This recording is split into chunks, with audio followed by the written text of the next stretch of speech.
Well, welcome back, watch people. Now, first of all, I want to thank everyone for their messages of support after the recent video that I made, which, if I'm honest, was a little bit of therapy for me. Every now and again, I have to get this stuff off my chest. I am, of course, talking about the injustice and the unprofessionalism of Sussex Police and the way that I've been treated in the past when it came to the 4 serious crimes that I've been a victim of. And I want to sincerely thank everyone for basically allowing me to get this stuff off of my chest, for spending the time, for watching the videos, and for indulging me, because I realise that you guys come here to listen to me at least talk about watches. Now, the important thing here is that whilst I am digressing when I talk about the police, etc, etc, believe it or not, guys, and hopefully it never concerns you, but you're actually learning quite a lot here, because at the end of the day,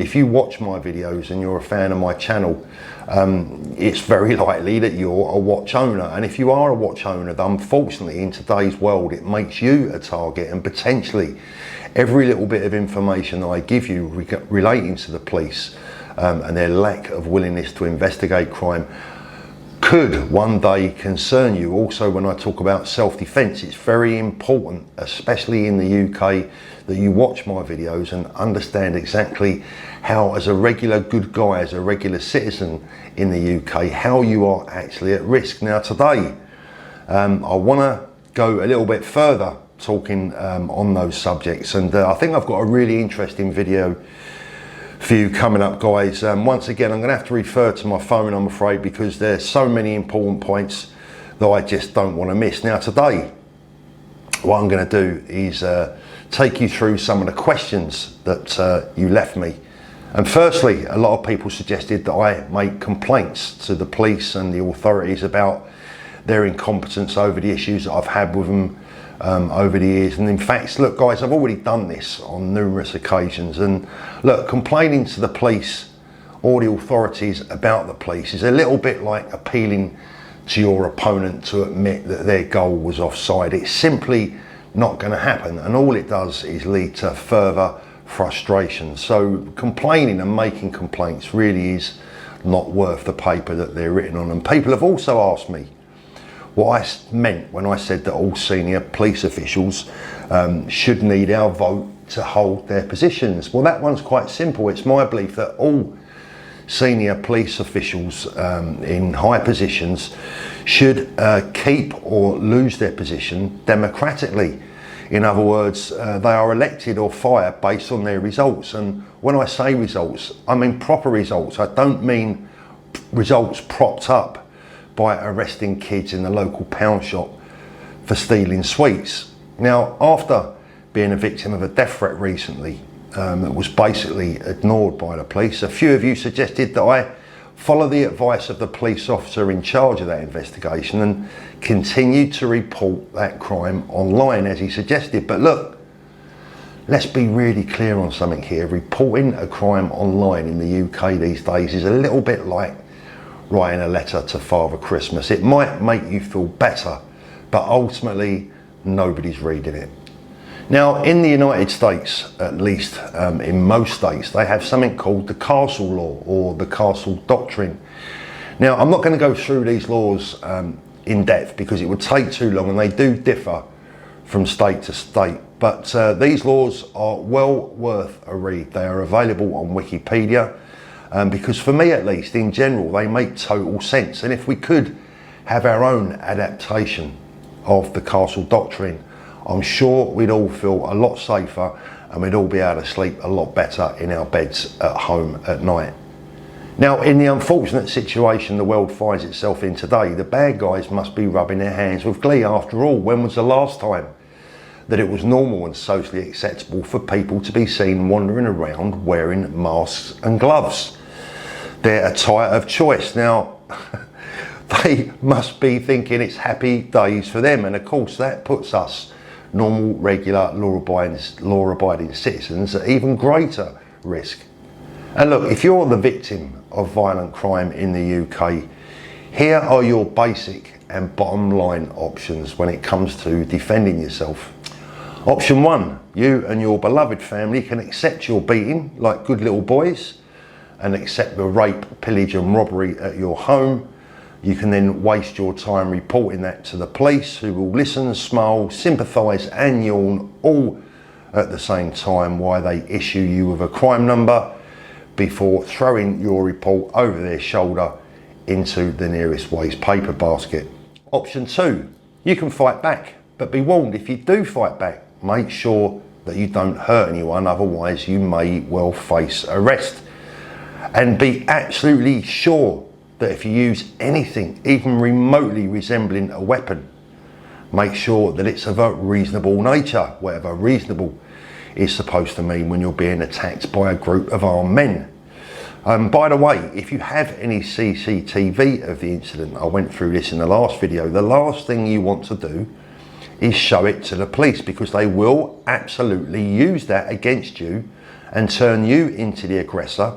And in the words of the famous Sweeney, you're Nick Sunshine.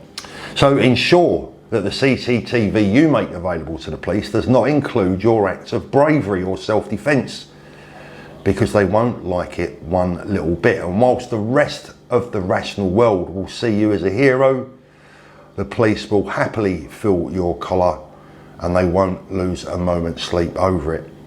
Option 3, well, there isn't really an option 3. You see, we have no proper Castle Doctrine law in the UK. It's left to the police to arrest you, and they will happily do that with no sympathy whatsoever. And then you're at the mercy of the CPS, the Crown Prosecution Service, who will ultimately decide whether the police's accusations are worthy of a charge. And ultimately, if things go wrong for you, it's then left to a jury of your peers to decide whether you, as a victim, will end up in jail. Now, thankfully, the vast majority of self-defence cases in the UK, particularly those that take place at home, thank God the CPS will drop the charges aimed at you by the police, not because they necessarily want to. Just like the police, they too rely on statistics to fool the public into thinking they're doing a grand job. But the CPS are the ones that have to decide whether or not they have a realistic chance of getting the police's charges past 12 good men and women. And even they know the chances are slim when it comes to self-defence in the home. Which begs the question, why bring the charges in the first place, putting an already hugely traumatised victim and family through a second bout of hell? A bout of hell that can go on for a very long time and can be actually even more traumatic than the original offence. No wonder people are reluctant to report crime to the police these days. And don't take my word for it. Here's some recent reports from the BBC that highlight the same issue. Now, here's something really interesting. I'm going to be honest with you. I have a number of both serving and retired police officers who watch my channel and whom I'm in regular contact with. Now, actually, if I'm going to be precise, there are 7 of them. As I say, both former and current serving police officers. And the truth of the matter is, I can't help but like every single one of them. They all seem really nice people, really decent individuals. Some are former customers, some are people that I've just met through YouTube, but I do consider them friends. But here's a problem that I have, and none of them have ever been able to explain this to me. They all assure me that not everyone in the police force is like that, and many of them are hard-working, honest individuals who really, really do care, and I hope they're right. But the thing is, you see, I've never been fortunate enough myself to have come across any of those working on my cases. And let's remember, this isn't one individual involved in one case. This is a series of incidents involving multiple officers and even a policewoman sergeant whose patronising emails contained more spelling errors than my 7-year-old granddaughter's homework. And when I pointed out this rather trivial fact during my complaints to the police, I was told they were too busy to check emails for spelling errors. Now, in my previous video, I talked about an officer that couldn't find a pen that worked. And today I'm talking about a police sergeant whose spelling was simply atrocious. And some might say that I'm nitpicking, but I feel that I'm entitled to. Let's put it this way. It's just the sheer unprofessionalism that really bugs me. Now, I wouldn't have employed either of these two in my shop because they just wouldn't have been up to my standards. So quite why they're seen fit to wear a uniform baffles me. Can you imagine sending an inquiry to a watch dealer only to receive a reply that read like a 5-year-old had written it?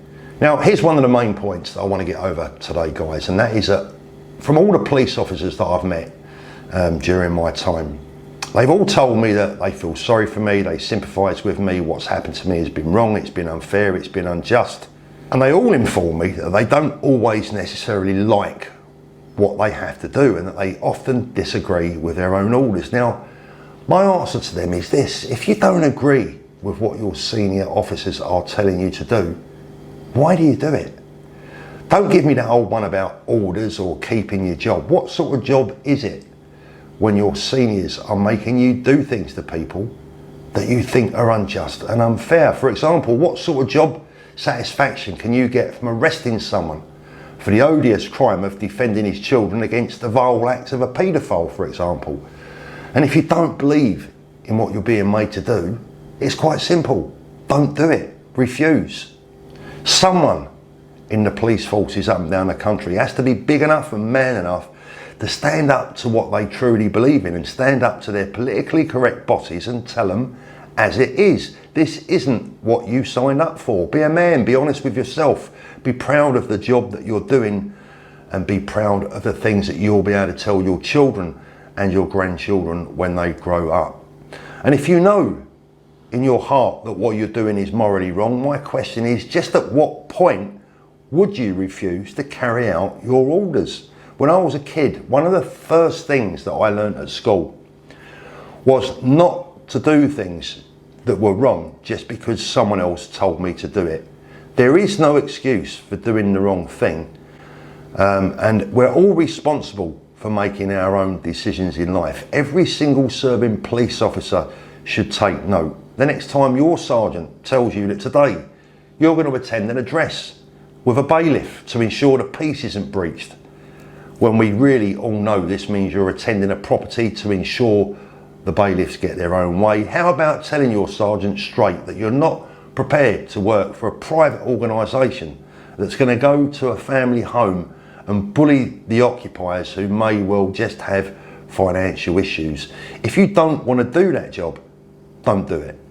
Now, I've spoken heavily about our own adaptation of a castle law and what should and shouldn't be allowed in the UK in such dangerous times. And I've written down some suggestions that I think are perfectly correct and perfectly adequate and perfectly right for a modern day society where you should have the basic human right of defending your life and the life of your loved ones. And the first thing that I wrote down is that females, all females aged 16 and over, should be allowed to carry a self-defense spray such as pepper spray in public, including within their vehicles, as long as they can produce a note from their doctor to say that they are mentally stable enough to do so. All homeowners should be allowed to own a self-defense spray in preparation for self-defense at their homes, as long again as they can produce a note from their doctor to say that they are mentally stable enough to do so. The law saying that it is illegal to prepare for an act of self-defense in your home or in your personal vehicle at least must be repealed immediately, and a new law in place that allows homeowners to defend themselves, their families and their property in any way they feel necessary, as long as they can absolutely prove that their defence was clearly proportionate to the threat coming their way. And that isn't particularly difficult to define, is it? What is proportionate? Well, it's quite simple really. I mean, look, if a teenage boy is found stealing your milk from your front doorstep, then it's clearly disproportionate to set about him with a baseball bat. But if 2 or 3 masked men come to your home, then in my opinion, there is no level of self-defense that could even remotely be described as disproportionate. It's not difficult to work out or to explain. But the bottom line is, quite simply, it cannot, it must not, it should not be illegal to prepare for an act of self-defense in your home. Now, the word prepared is extremely important here, because preparing for an act of self-defense is precisely what gets a lot of innocent victims into trouble with the police. And what is preparation? And what does it mean? And why is it illegal? Well, I've been through that in a previous video, but briefly, the best example that I can give you is that if you leave a cricket bat by your front door, just in case someone attacks you in your home, that cricket bat then becomes an offensive weapon because you have prepared to use it in an act of self-defense. That cricket bat will potentially get you a prison sentence. If you was in the boot of your car and you just come home from playing cricket and someone attacked you from behind and you just happen to have that cricket bat to hand and you used it, well then that would act as a defence in court, and you didn't actually have the cricket bat there deliberately preparing for an act of self-defense. Yes, it is absolutely crazy, I know, but that's the way it is here in the UK. Now look, here's another couple of very simple, if not a bit outrageous examples. The UK is one of the world's nuclear powers. We have enough nuclear weapons to end the world as we know it today. Those weapons, we are told, are there in preparation for self-defense. The police walk around carrying batons, sprays, in some cases firearms. They're not carrying them to necessarily attack innocent passerbys, are they? They're carrying them for in preparation for an act of self-defense, both for themselves and against other members of the public. The equality of a homeowner preparing for an act of self-defense is absolutely ludicrous. Imagine if our police force had to walk around and take the same stance as they ask us to do in our own homes. They wouldn't be allowed to have anything on them that they could remotely defend themselves with. The whole situation is completely balmy, and I would appeal to the Home Secretary Priti Patel, who actually I have quite a lot of faith in. I believe that this is a woman with a real backbone. But I think that Priti Patel can be remembered as the greatest Home Secretary ever if she was to repeal the act of self-defense laws and just completely overhaul the whole thing to make us feel a lot safer in our own homes in very, very dangerous times. Guys, I want to thank you so much for taking the time to listen to me vent my spleen. I really appreciate your support and your kind words. Always interested to read your comments in the comment section below. I read every single one of them, and thank you again for bearing with me while I've digressed from my usual topics. Take care, guys. Let me know what you think. Thanks for watching, and I'll speak to you again soon.